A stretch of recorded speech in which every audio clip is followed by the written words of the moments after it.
أعوذ بالله من الشيطان الرجيم. قل هذه سبيلي أدعو إلى الله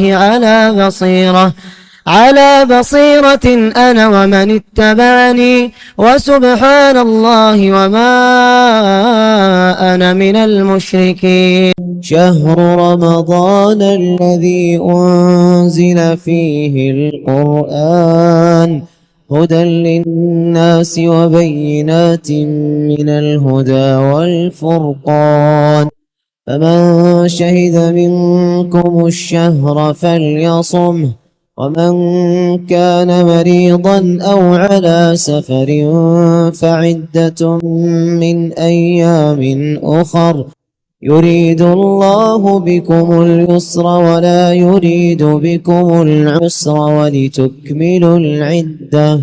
ولتكملوا العدة ولتكبروا الله على ما هداكم ولعلكم تشكرون. السلام علیکم ورحمۃ اللہ وبرکاتہ. ان الحمد للہ نحمده ونستعینه ونستغفره ونعوذ باللہ من شرور انفسنا ومن سیئات اعمالنا. من يهده الله فلا مضل له ومن يضلل فلا هادي له. وأشهد أن لا إله إلا الله وأشهد أن محمدا عبده ورسوله.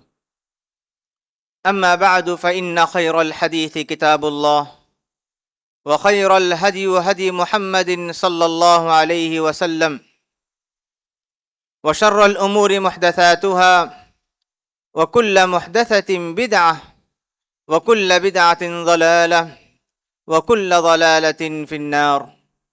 فاعوذ باللہ من الشیطان الرجیم. بسم اللہ الرحمن الرحیم. یا ایہا الذین آمنوا اتقوا اللہ حق تقاتہ ولا تموتن الا وانتم مسلمون.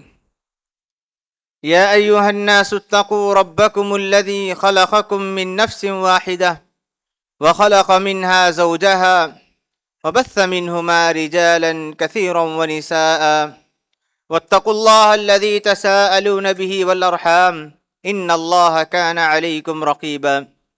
يا أيها الذين آمنوا اتقوا الله وقولوا قولا سديدا يصلح لكم أعمالكم ويغفر لكم ذنوبكم ومن يطع الله ورسوله فقد فاز فوزا عظيما.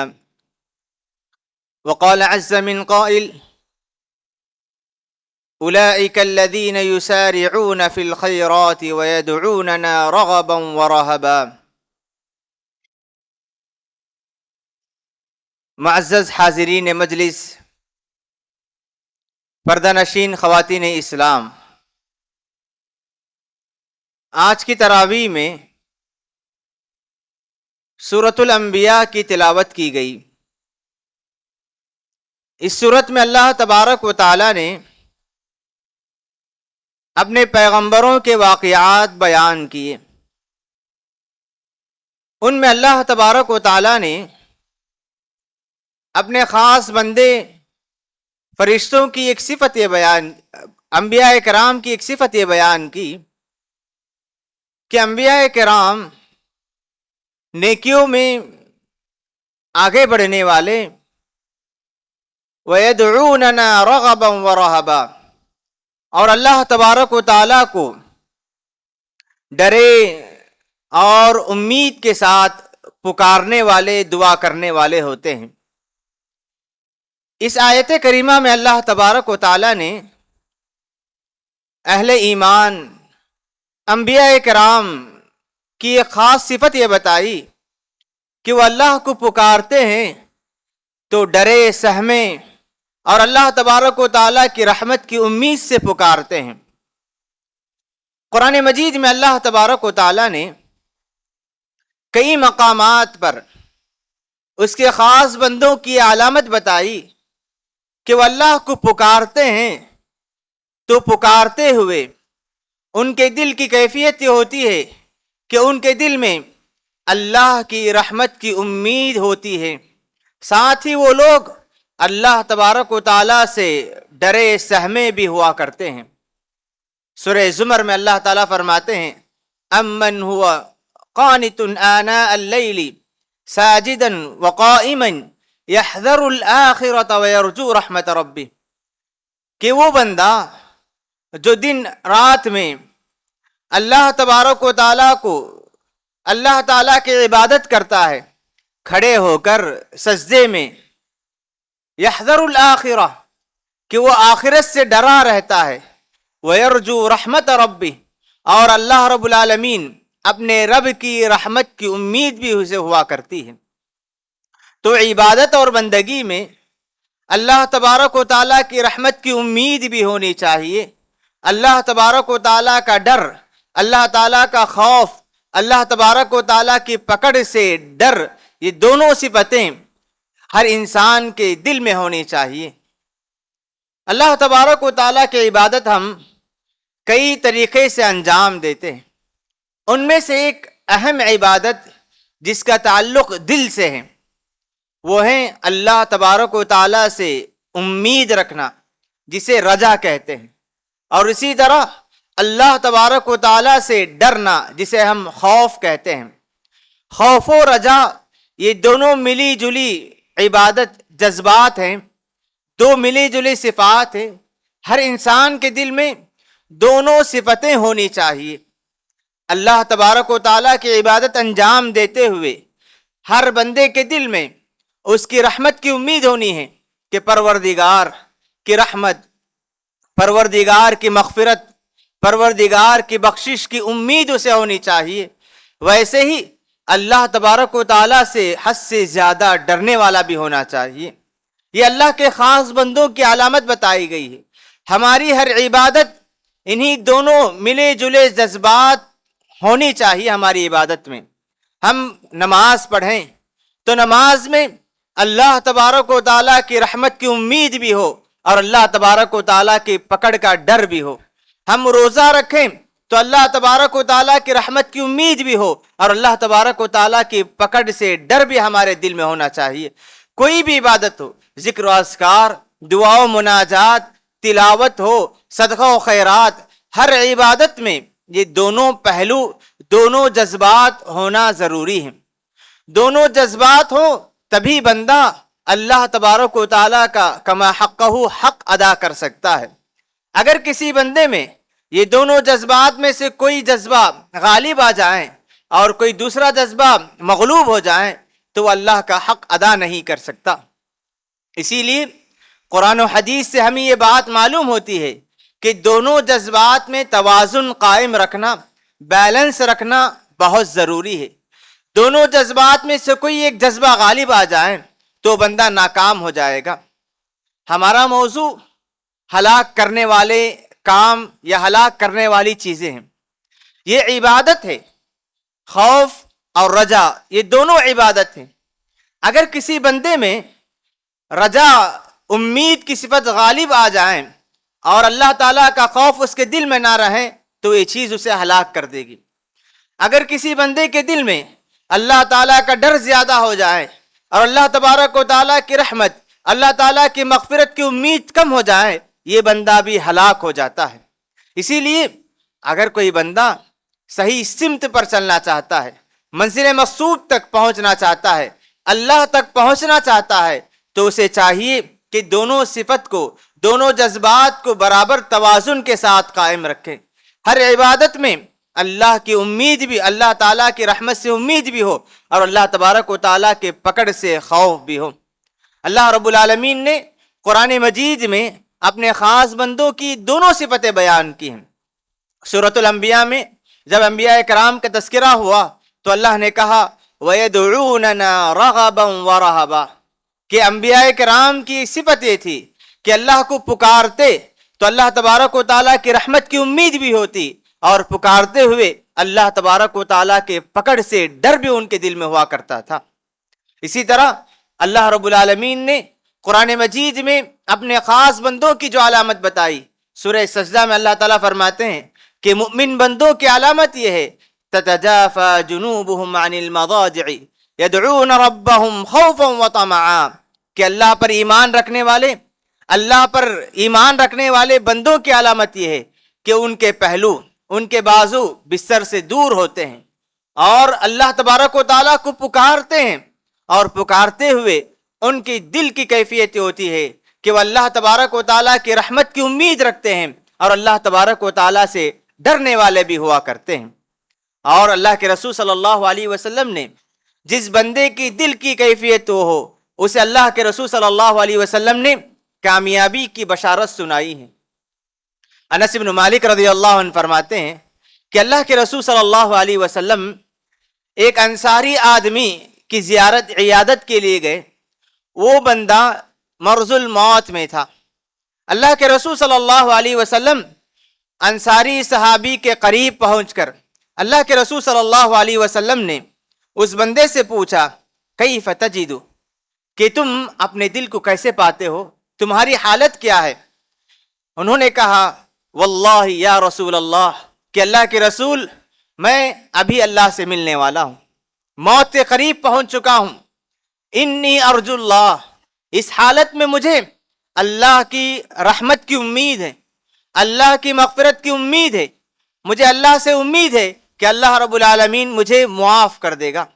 ساتھ ہی مجھے اس بات کا ڈر بھی ہے کہ میں نے بہت سارے گناہ کیے، وَإِنِّي أَخَافُ ذُنُوبِي، اس حالت میں مجھے اپنے گناہوں کا ڈر بھی ہے۔ اللہ تبارک و تعالیٰ سے امید بھی تھی اور اپنے گناہوں کا ڈر بھی انہی تھا۔ اللہ کے رسول صلی اللہ علیہ وسلم نے فرمایا، لا يجتمعان فی قلب عبد فی مثل هذا الموطن، ایسی حالت میں کسی بھی انسان کے دل میں یہ دونوں ملے جلے جذبات پائے جائیں، اس کے دل میں اللہ کی رحمت کی امید بھی ہو اور اپنے گناہوں کا ڈر بھی اس کے دل میں جمع ہو جائیں۔ اللہ کے رسول صلی اللہ علیہ وسلم نے فرمایا، الا انجاہ اللہ ما یرجو، الا اعطاہ اللہ ما یرجو، کہ اللہ تبارک و تعالی اس کی امید اسے بھر دیتے ہیں۔ اس نے جس بات کی امید کی اللہ تعالیٰ اس کی امید کو بھی عطا کرتے ہیں، اور جس چیز سے وہ ڈر رہا تھا، اپنے گناہوں کے پکڑ سے ڈر رہا تھا، اللہ تبارک و تعالیٰ اسے گناہوں سے پکڑ سے بھی بچا دیتے ہیں۔ تو ہر انسان کو دنیا میں جیتے ہوئے دونوں جذبات کو لے کر چلنا چاہیے۔ اسی وجہ سے اللہ تبارک و تعالیٰ نے قرآن مجید میں اپنے بہت سارے نام بیان کیے۔ اللہ تبارک و تعالیٰ کے کئی نام ایسے ہیں جن میں بندے کو یہ بات معلوم ہوتی ہے کہ اللہ تبارک و تعالیٰ بہت زیادہ معاف کرنے والے، اللہ تبارک و تعالیٰ بہت زیادہ رحم کرنے والے، اللہ تبارک و تعالیٰ بہت زیادہ اپنے بندوں کو بخشش کرنے والے۔ یہ ایسی صفات ہیں۔ ساتھ میں اللہ تبارک و تعالیٰ نے یہ صفات بھی بیان کی کہ اللہ تبارک و تعالیٰ بہت سخت پکڑنے والے، اللہ تبارک و تعالیٰ کی پکڑ بہت سخت ہوا کرے گی۔ دونوں صفتیں، دونوں طرح کے نام اللہ تعالیٰ نے بتلا دیے، یہ بتلانے کے لیے کہ اللہ تعالیٰ جہاں بہت زیادہ معاف کرنے والے، جہاں بہت زیادہ رحم کرنے والے ہیں، وہیں بہت زیادہ سخت پکڑنے والے بھی ہیں۔ نبئ عبادی انی انا الغفور الرحیم، اللہ تعالیٰ نے نبی کریم صلی اللہ علیہ وسلم سے فرمایا، نبئ عبادی، اے نبی آپ میرے بندوں کو بتلا دو، انی انا الغفور الرحیم، کہ میں بہت زیادہ معاف کرنے والا، بہت زیادہ رحم کرنے والا ہوں۔ وَأَنَّ عَذَابِي هُوَ الْعَذَابُ الْأَلِيمُ، یہ بھی بتا دو کہ میری پکڑ، میرا عذاب بہت خطرناک ہے، دردناک ہے۔ دنیا میں جیتے ہوئے ہمارے دل کی کیفیت یہی ہونی چاہیے کہ ہم اللہ تبارک و تعالیٰ سے اس کی رحمت کی امید بھی رکھیں اور اس کے عذاب کے پکڑ سے ڈرتے بھی رہنا چاہیے۔ اگر کسی بندے کے دل میں رجا کی صفت، رجا کے جذبات زیادہ ہو جائیں، ایسا بندہ مغرور ہو جائے گا، ایسا بندہ دھوکے میں پڑ جائے گا، اور وہ بندہ اللہ تبارک و تعالیٰ کی رحمتوں کی امید میں جیے گا، اور اللہ تبارک و تعالیٰ کی پکڑ، اللہ تعالیٰ کے عذاب سے وہ بے خوف ہو جائے گا۔ اور جس بندے کی دل کی کیفیت ہو کہ وہ اللہ تعالیٰ کی رحمت سے بہت زیادہ امید لگا لے اور اللہ تعالیٰ کی پکڑ سے وہ بے خوف ہو جائے، نڈر ہو جائے، ایسا بندہ ہلاک ہو جائے گا۔ اور اگر کوئی بندہ ایسا ہو کہ جسے صرف اللہ تبارک و تعالیٰ کی پکڑ کا ڈر ہو اور اللہ کی رحمت سے مایوس ہو جائے، ایسا انسان زندگی میں مایوس ہو کر زندگی گزارے گا۔ اسی لیے اللہ رب العالمین نے ہمیں یہ پیغام دیا کہ دنیا میں جیتے ہوئے دونوں جذبات کو لے کر جو گناہ ہو جائے تو اللہ تبارک و تعالیٰ کی رحمت کی امید رکھو، اللہ تعالیٰ کی مغفرت کی امید رکھو، اللہ تبارک و تعالیٰ کی طرف سے تمہیں نعمتیں ملیں، صحت ملیں اور اللہ تبارک و تعالیٰ کی رحمتیں تم پر آنے لگیں، ایسے موقع پر اللہ تبارک و تعالیٰ کے خوف اور اللہ تعالیٰ کے پکڑ کا ڈر تمہارے دل میں ہونا چاہیے۔ اور اللہ تبارک و تعالیٰ کی رحمت اور اللہ تبارک و تعالیٰ کی پکڑ کس قدر خطرناک ہے۔ اللہ کے رسول صلی اللہ علیہ وسلم فرماتے ہیں لو یعلم المؤمن، کہ اگر کسی مؤمن بندے کو اللہ تبارک و تعالیٰ نے جو سختیاں، جو عذاب، جو دردناک عذاب تیار کر رکھے ہیں اس کا علم ہو جائے تو کوئی مؤمن بندہ اللہ تعالیٰ کی رحمت کی امید نہیں کرے گا۔ اتنے سخت اللہ تعالیٰ نے عذاب تیار کر رکھے ہیں۔ اور اگر کسی کافر کو یہ معلوم ہو جائے کہ اللہ کی رحمت کس قدر کشادہ ہے، اللہ تعالیٰ کی بخشش کس قدر کشادہ ہے، تو ہمیشہ وہ اللہ تعالیٰ کی رحمت کے امید میں گناہی کرتا جائے گا۔ اسی لیے ابن القیم رحمہ اللہ نے فرمایا کہ اگر کوئی بندہ اللہ تک پہنچنا چاہتا ہے، منزل مقصود تک پہنچنا چاہتا ہے، کامیاب ہونا چاہتا ہے، اسے چاہیے کہ زندگی میں دونوں صفت کو توازن کے ساتھ، بیلنس کے ساتھ لے کر چلے۔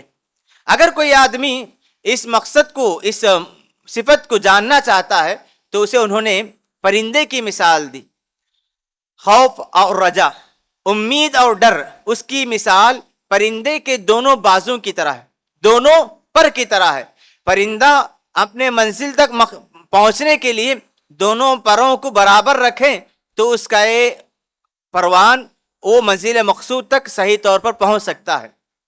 پرندے کے دونوں بازو میں سے ایک بازو بھی الگ ہو جائے تو پرندہ منزل مقصود تک نہیں پہنچ پائے گا، بلکہ اس کے اڑان کا یہ سفر ختم ہو جائے گا، وہ دھڑام سے نیچے گر جائے گا۔ اسی طرح بندے کو بھی کامیابی پانے کے لیے، اللہ تک پہنچنے کے لیے، منزل مقصود تک پہنچنے کے لیے خوف اور رجا کے دونوں جذبات کو برابر بیلنس کے ساتھ چلنا چاہیے۔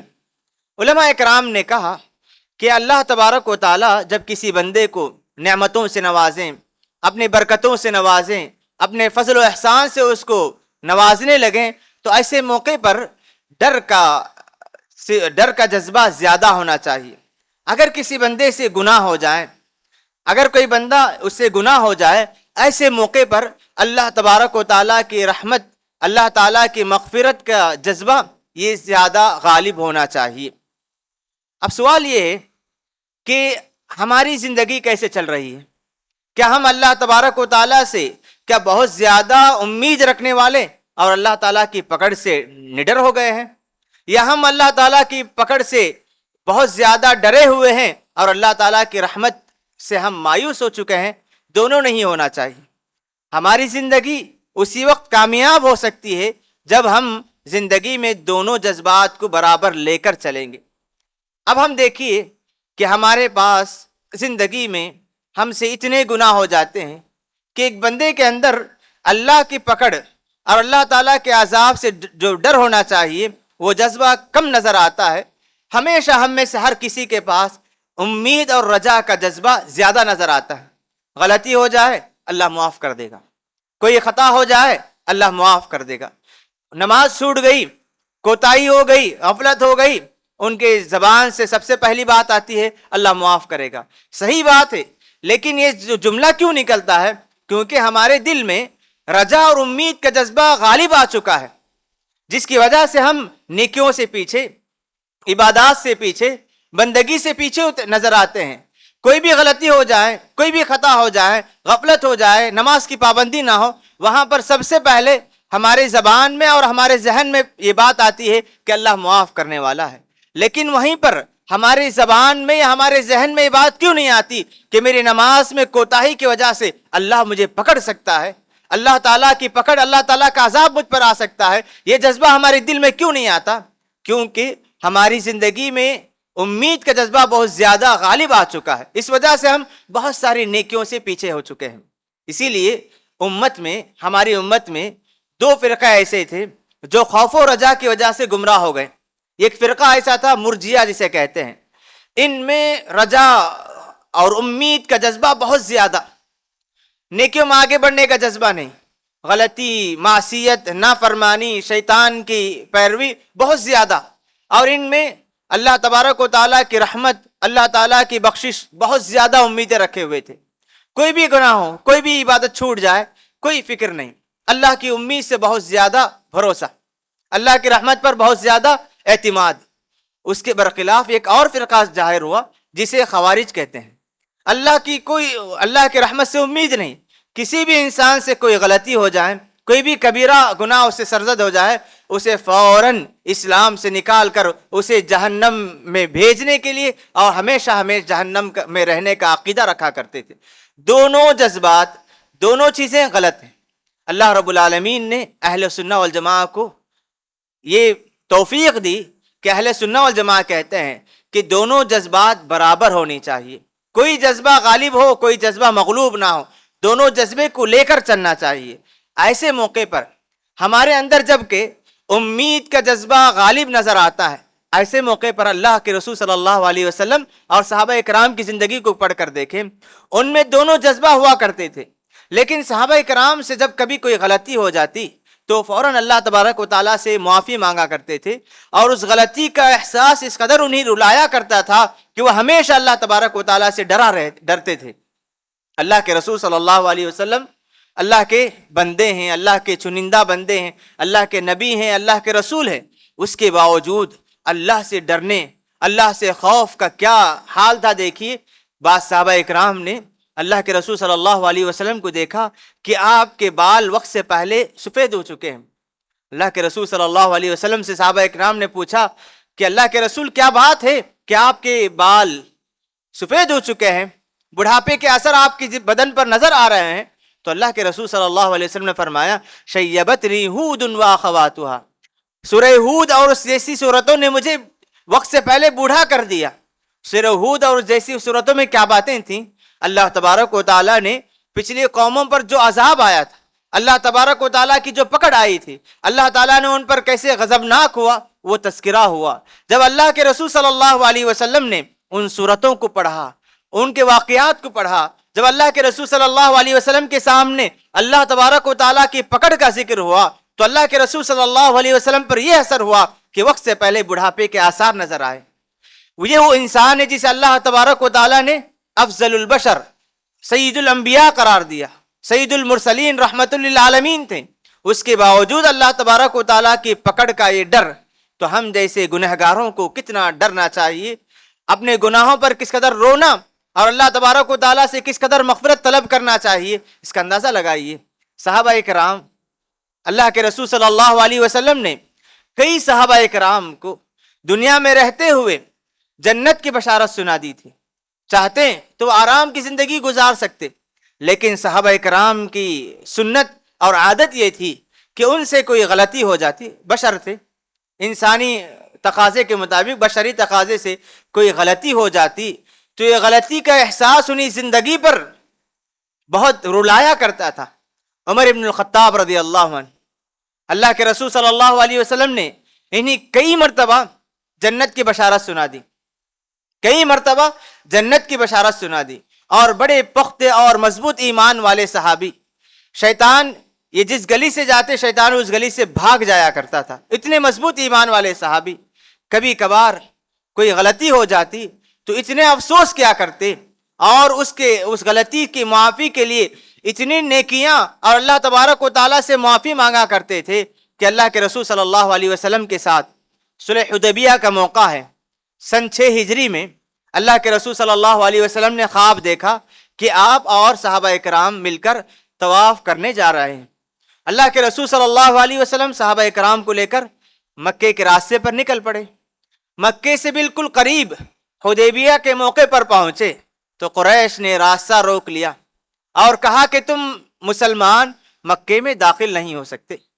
انہوں نے راستہ روک دیا.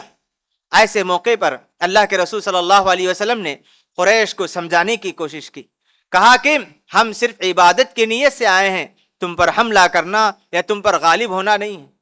لیکن قریش نے کوئی بات نہیں مانی. معاملہ یہ پہنچا کہ دونوں کے درمیان معاہدہ ہوا، صلح ہوئی. اللہ کے رسول صلی اللہ علیہ وسلم نے قریش کی باتوں کو صلح کرنے کے بعد صحابہ اکرام کو مکے سے واپس لوٹنے کا حکم دیا، مکے سے واپس لوٹنے کا حکم دیا. صحابہ اکرام جو 6 سال سے اپنی بستی سے دور تھے، ابھی انہیں اپنی بستی میں داخل ہونے کا موقع مل رہا ہے، بالکل مکے کے دروازے پر پہنچ چکے ہیں، ایسے موقع پر واپس جانے کا حکم دیا جا رہا ہے، اتنے طویل سفر سے آئے ہوئے ہیں، ایسے موقع پر سارے صحابہ اکرام غم میں نڈھال تھے۔ عمر بن الخطاب رضی اللہ عنہ کو جو صلح کے جو یہ تھی معاہدے تھے، اس میں سے ایک دو پر اعتراض تھا، انہوں نے آ کر اللہ کے رسول سے کہا کہ اللہ کے رسول کیا ہم حق پر نہیں ہیں اور قریش باطل پر نہیں ہیں؟ اللہ کے رسول نے کہا بلا کیوں نہیں، ہم حق پر ہیں، قریش باطل پر ہیں۔ اللہ کے رسول سے انہوں نے پوچھا کہ ہمارے جو مقتولین ہیں، جو اللہ کے راستے میں قتل کیے جائیں گے، شہید کر دیے جائیں گے، وہ جنت میں جائیں گے، اور ان کے جو مقتولین ہیں جو قتل کیے جائیں گے وہ جہنم میں جائیں گے؟ اللہ کے رسول نے کہا ہاں، تب ہم کیوں دب کر ان کی بات مانیں اور واپس چلے جائیں؟ اللہ کے رسول صلی اللہ علیہ وسلم نے کہا میں اللہ کا رسول ہوں، میں اللہ کی نافرمانی نہیں کروں گا، اللہ میری مدد کرنے والا ہے۔ اللہ کے رسول صلی اللہ علیہ وسلم نے یہ جواب دیا۔ عمر رضی اللہ عنہ ابو بکر صدیق کے پاس جا کر کہتے ہیں، وہی باتیں دہراتے ہیں، اور عجیب اتفاق دیکھیں، اللہ کے رسول صلی اللہ علیہ وسلم نے جو جواب دیا وہی جواب ابو بکر صدیق رضی اللہ عنہ نے بھی دیا، کہا کہ عمر وہ اللہ کے رسول ہیں، وہ اللہ کی نافرمانی نہیں کریں گے، اللہ ان کی مدد کرے گا۔ یہ جملہ تھا، سارے صحابہ اکرام خاموش تھے۔ اللہ کے رسول صلی اللہ علیہ وسلم کے پاس جا کر انہوں نے جو کہا کہ اللہ کے رسول ہم حق پر ہیں، ہمارے شہداء جنت میں جائیں گے، ہم کیوں دب کر واپس چلے جائیں، چلو ہم اندر داخل ہوتے ہیں۔ یہ جو اعتراض تھا ان کے دل پر یہ کہنے کی وجہ سے اتنا اثر ہوا کہ بات کہا کرتے تھے کہ اللہ کے رسول صلی اللہ علیہ وسلم کے پاس جو میں نے کہا ہے، میرے دل پر اس قدر خطرناک اثر ہوا کہ میں اس گناہ سے اپنے آپ کو بچانے کے لیے برابر عبادتوں میں آگے بڑھتا رہا، نمازوں کا اہتمام کیا، صدقہ کرتا رہا، اور نماز کے ذریعے میں اللہ سے توبہ طلب کیا، اور میں نے اللہ کے راستے میں کئی گردنیں آزاد کر دی کہ پروردگار میرے اس گناہ کو معاف کر دے۔ یہ غلطی ہوئی، اور وہ صحابی جنہیں جنت کی بشارت دی گئی ہے انہیں گناہ کا اس قدر اثر اور گناہ کا اس قدر ڈر ہے کہ اللہ کے رسول صلی اللہ علیہ وسلم کے پاس انہوں نے جو جملہ کہا اس کا ڈر اس قدر ہے کہ کئی عبادتیں انہوں نے کی، اللہ سے برابر توفیق طلب کرتے رہے اور اللہ تبارک و تعالیٰ سے برابر معافی طلب کرتے رہے۔ تو یہ صحابہ اکرام ہیں جنہیں اللہ تبارک و تعالیٰ نے اور اللہ کے رسول نے جنت کی خوشخبری سنا دی، اس کے باوجود بشری تقاضے سے کوئی غلطی ہو جاتی تو اتنے افسوس کیا کرتے، اور اس قدر ان کے دل پر احساس ہوتا کہ برابر اللہ تبارک و تعالیٰ سے معافی مانگا کرتے تھے۔ ہم جیسے لوگوں کو کوئی بھی غلطی ہو جائے تو کس قدر اس کا احساس ہونا چاہیے، اللہ کی پکڑ کا احساس کس قدر ہونا چاہیے، ہمیں اللہ تبارک و تعالیٰ سے مغفرت کس قدر طلب کرنی چاہیے، اس کا احساس ہمارے دلوں میں آنے چاہیے۔ انس بن مالک رضی اللہ عنہ کہتے ہیں کہ جب زمانہ گزر گیا کہ صحابہ اکرام کسی بھی غلطی کو، کسی بھی کوتاہی یا نافرمانی کو معمولی نہیں سمجھا کرتے تھے۔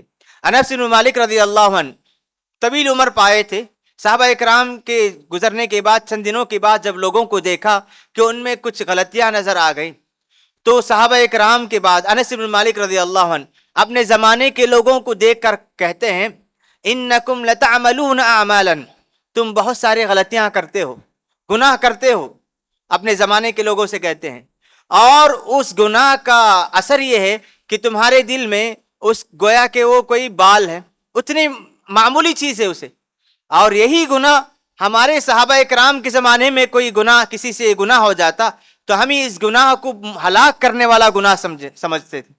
صحابہ اکرام کی کیفیت یہ تھی کہ ان سے کوئی بھی گناہ ہو جائے تو اس گناہ کو وہ ہلاک کرنے والا گناہ سمجھتے تھے، اور چھوٹا سا گناہ بھی ہو جائے تو ہلاک کرنے والا سمجھتے تھے۔